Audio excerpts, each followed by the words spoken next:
Okay, so I'm Maurice Chacron. I'm from McGill University, Department of Physiology. So I consider myself a computational systems neuroscientist. So I studied in physics. I got a PhD in physics, and then went on to neurophysiology during my postdocs.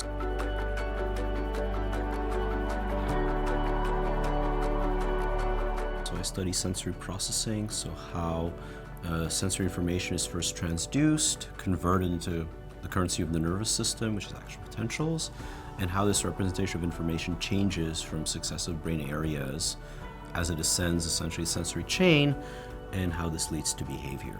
So we use a variety of techniques, so electrophysiology, behavior, computational modeling, and integrate that towards understanding these questions.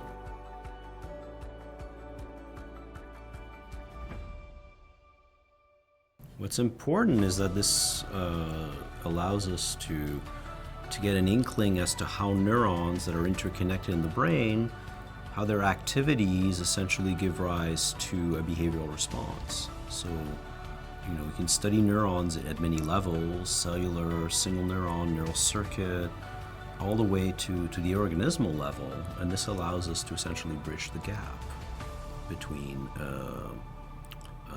between these different areas. So it's not by studying, for example, a single neuron in slice that you're necessarily going to understand how this neuron interacts with others to give you, for example, perception. Okay, so I would say that the brain is composed of more neurons that you will find of grains of sand in a beach, and that to understand how these neurons interact with each other, we need to study them in an intact behaving animal. We cannot do this in slice, or we can't just isolate a neuron from the brain. We have to really look at how it reacts. So it's a little bit like studying an animal at the zoo versus studying the animal in the wild.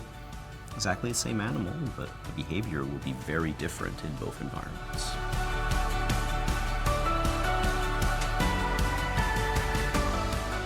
PLOS ONE is open access, and it's also, I would say, mega journal, which I think is good because it allows someone to publish a paper that might not exactly fit within the niche of another journal because of open access, because it provides a niche for papers that would all, otherwise not get published, I would say, in other journals. Mm-hmm.